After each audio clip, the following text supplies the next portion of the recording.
Hello Virgo, welcome back to my channel if you're a returning subscriber. If you're new, welcome. I hope you enjoy the reading. This is a general life reading. Please don't forget to like and share or like and subscribe. Okay, so let's have a look. Right, we seem to have, I'm going to start with the 10th house here. The 10th house is to do with your career aspirations, but it can also be to do with your reputation, your fame, if that is something that you are involved in, but it's your profile, your how others see you. It can also be about authority figures and dealing with those, either working under them or governmental situations.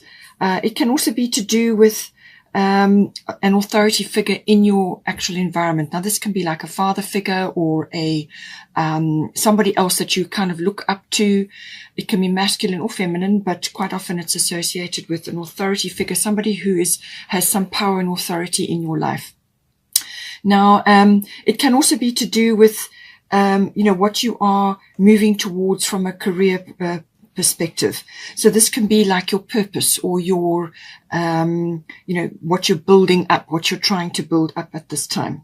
So now we have underneath, we've got the Grand Cross Provoker, and then at the top we've got Damara, Guiding Children. So this can be read in a number of ways. The Grand Cross is saying that there's quite a bit of energy on you at the moment. Now, this is normally from different angles, 4 different angles coming down on you. So it can feel like pressure, a lot of pressure, and it's coming from all different areas, all different ways, all different directions. And it's almost like the energies are competing with each other. It's got that very strong energy. It can be a very frustrating energy. It can be very like pressurized, It can make it, diamonds are created with this kind of pressure. So it's kind of digging deep to find out where you need to go and what you need to do. But it can also be about juggling or multitasking with all your skills, all your abilities, and trying to, using all of that to move yourself forward. You could have a lot of opportunities coming at you all at once, or it could be to do with something that you're trying to do, and you've got literally one hurdle after another coming like that, just coming at, flowing at you from all different angles.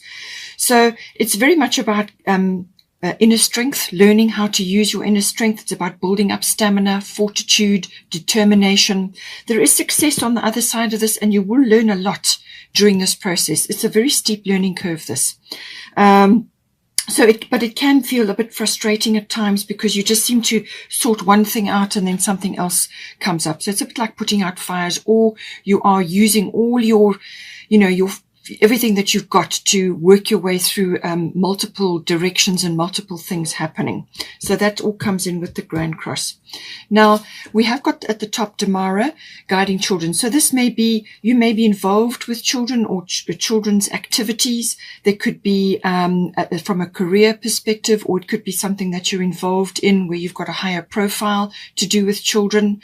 It can also be involved with children's things, things to do with children. So it says here, you are good at helping, counseling and healing children. Use your skills to help children now. So as I said, it could be a profession thing, or it could be a legacy that you're building up for your own children, if that is something that you're working on. But it's like a goal. It's an ambition that you have, So it could also be saying that aspects or things associated with children may be coming into your 10th house in some form. Now, it could also be that counseling may be coming in as well, because counseling is coming in on the 7th house here. So it could be to do with that.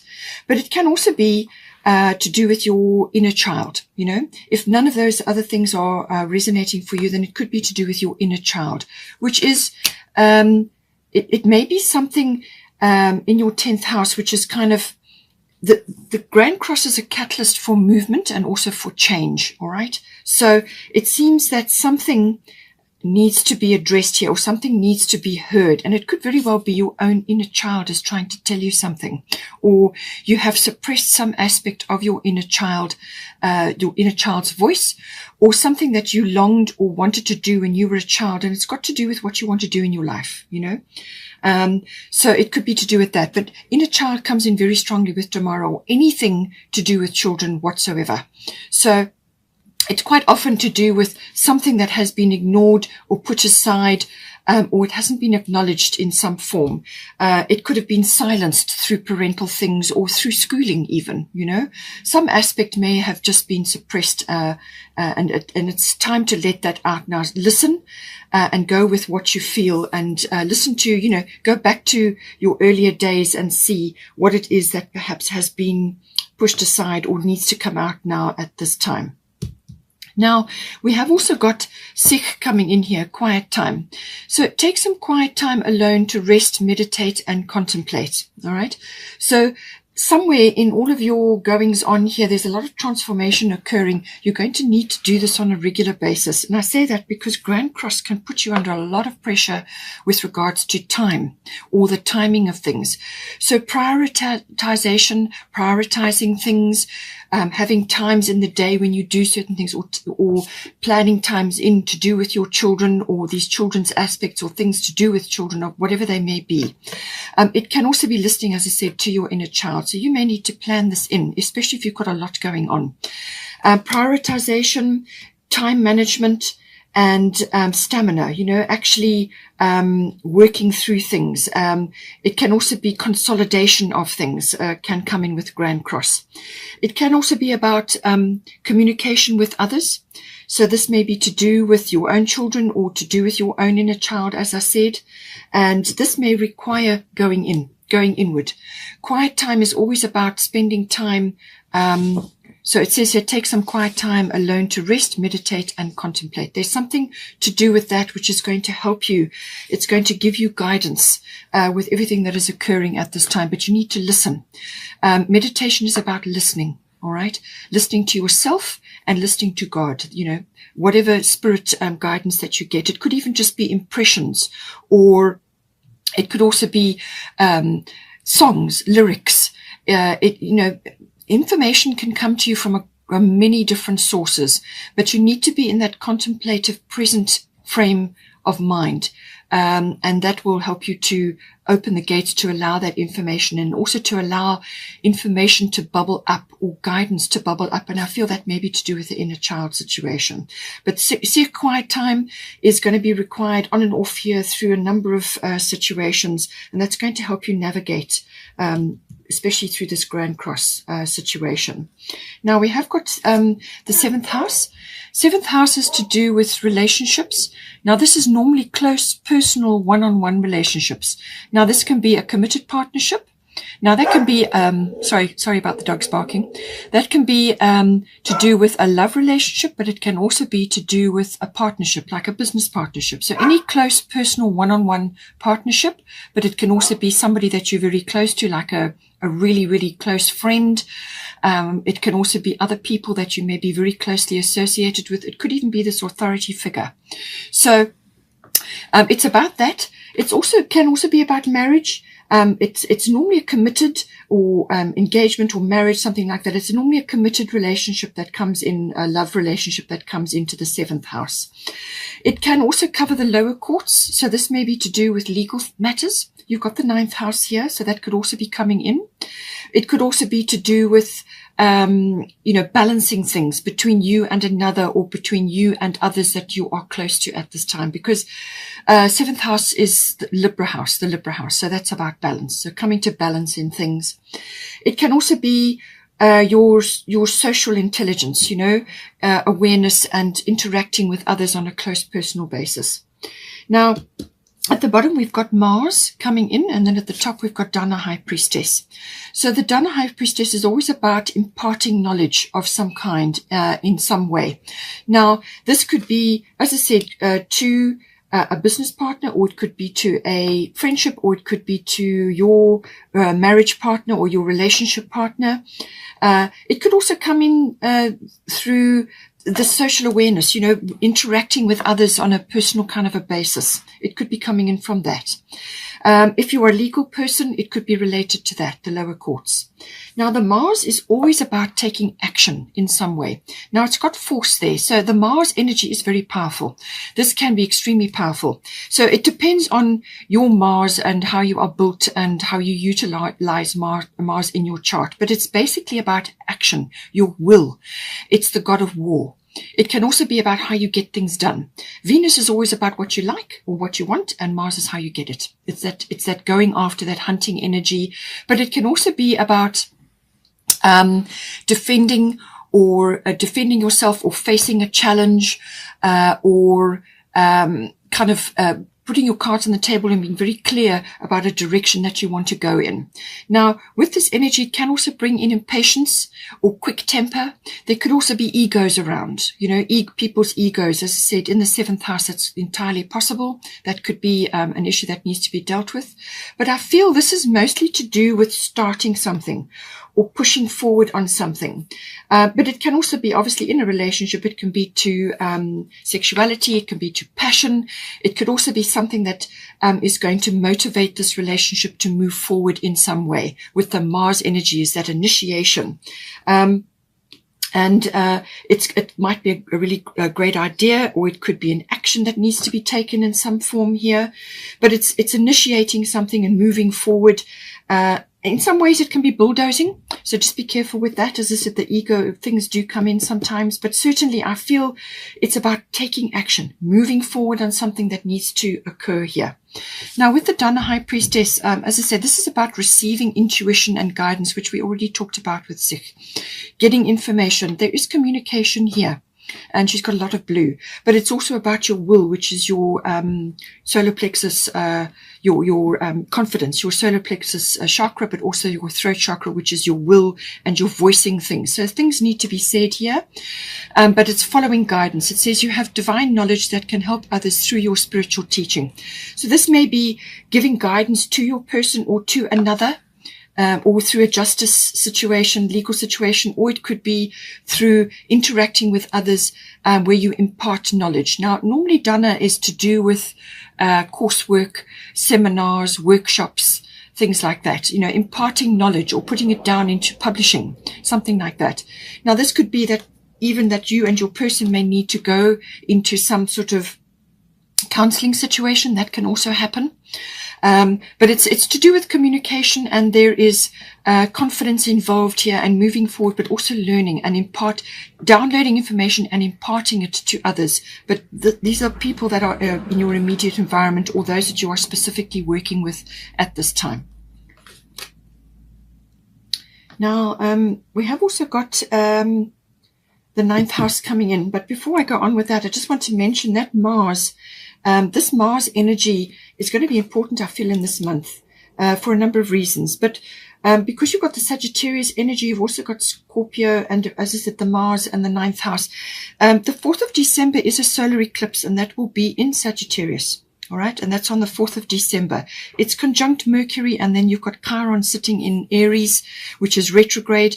Chiron is always about the past, wounds, emotional wounding and healing of all kinds, whether it's a physical healing or an emotional healing. And Mercury is always about expression, communication, of all kinds. So I feel something will be said or communicated, or you will receive information, and it's going to bring up something from the past, or an older wounding, or it's to do with putting that to bed. Airing something to do with that and actually dealing with it. So 4th of December. Then the other aspect coming in is 8th of December. Mars will be in Scorpio. We've got Scorpio here. Mars will be in Scorpio, and it's going to be squaring Jupiter, which is the ruler of Sagittarius. So I feel that, again, that date, Scorpio is always about things coming up from underneath. It's to do with sexual matters. It's also to do with the death of things, and this can be physical deaths, but it's normally to do with ego deaths. And I did mention ego here. It could also be to do with birthing or rebirthing, regeneration, and so on. And it's squaring Jupiter, and Jupiter wants to free things. Jupiter wants to be expansive. Jupiter wants to bring adventure and exploration into anything. It wants to expand your knowledge, expand what you're doing, and give you opportunities and luck. So I feel that there's going to be a little bit of a square is going to highlight some sort of weakness or some sort of area that needs to be worked on. So that is the 8th of December. Then on the 14th of December, Mars will then move into Sagittarius. And again, the Sagittarius energy is Jupiter rules Sagittarius. So Sagittarius is very expansive, but it's also about seeing the big picture in some way. You could have luck. You could have opportunity. You could also have heightened intuition at that time, which is what we said with the Sikh quiet time. You need to access that, especially with the 9th house. Sagittarius, 9th house is Sagittarius house. So it could also be expansion of some kind, whether it's a physical expansion through travel, or it could be through learning institutions and so on. So there's something coming in again, 14th of December. And then Jupiter, which is the ruler of Pisces, is the ruler of Sagittarius, moves into Pisces on the 30th of December. And I feel that's going to bring an opportunity, or it's going to cool things down, or it's going to create expansion in that area. And Pisces is always about dreams and about emotional things. It's also about connecting to your spiritual self or the universe. It can also be about overcoming things, moving past things as well. So all of these aspects coming in. Now, 9th house, as I said, to do with higher education. So this is universities, adult education. It can also be to do with learning about aspects to do with philosophy, religion, or belief systems. Belief systems in the world are undergoing a massive transformation now. You have got the transformation card. It's also to do with the intuition and intuitive processes. So that could be very strong right now. You've got sensitivity at the top there and Sagittarius at the bottom. So intuition is going to be peaked during this period. So use your intuition to guide you, as I said. It can also be about, it could be foreign travel or long distance travel. That may come in for some of you, but it can also be internal travel, as in exploring your mind or philosophy, religion, and belief system. So it's like opening your mind to certain things. It can also be learning from an educational point of view, but it could also be to do with the law, or legal matters may be featuring. All of these things come in with the 9th house. It could also be around publishing. Something may be coming in to be published or expressed in some way. And teaching also comes in. And I said there was children coming in here, and you've also got High Priestess, which is to do with that. Okay. Expression of knowledge in a format, or taking knowledge in which you're going to pass on to others.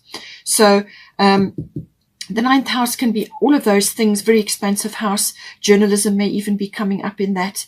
But it's also to do with going on a sort of a sacred quest or a journey of some sort, whether it's internal or external, seeking the truth in some way. Now, with the Sagittarius energy, as I said, very expansive. This is a luck or a breakthrough possibly coming in. It could also be to do with getting your knowledge or your wisdom or your whatever it is that you want to spread it out into the world. And it could be via foreign channels or people that are from other countries. It can also be people that are, you could be connecting with them online. It could also be to do with a business which has got foreign concepts attached, like import and export, customs, things like that. Maybe that's coming in. Very expansive house. It's also about expression and opinions. It may be that with the sensitivity house, you could have a few people around you who are very opinionated at the moment. Sagittarian people can be like that. Sometimes they go over the top with what they need to say. They can sometimes be very blunt, So be careful what you're expressing at that time. It could be somebody else around you, but it could also be what you are saying right now. So this is about being expansive and motivating and inspiring, but just be careful that you don't go overboard. It could be over over too much of something, going over the top in some way, shape or form here, because you have got white Tara sensitivity. So you are becoming increasingly sensitive. Avoid harsh relationships, environments, situations and chemicals. It could also be to do with taking something into your body which is not good for you. Now, this could be a chemical substance. It could be anything that you're taking into your body. It could also be via media. You could be exposing yourself to too much negative media or negative opinions of others. Or it could be aspects that you're just not, that are just not going to work for you in this house. It could be travel related, you know. So be careful what you take into your body. Be careful what you allow in. Go through your home, remove toxic things, and also this could be toxic ideas in the ninth house. It could also be environmental, as in going somewhere or journeying to somewhere which is actually not suitable for you. You may have to filter out the noise or aspects that you're taking into the body which are not working for you, because you're increasingly sensitive. So this is a good time to go into the intuitive process. As I said, the quiet time, listen to your intuition, let that guide you, and learn and understand and explore things, but just be discerning about what you are doing, okay? And this could, as I said, it could even be, some of you may be traveling to go and visit certain people at this time of the year. End of the year, it does happen for Christmas or New Year or whatever the situation will be, but be careful with that, and limit exposure to those who are going to trigger you, or to situations or environments that are going to trigger you, okay? Be careful with that, especially this time of the year.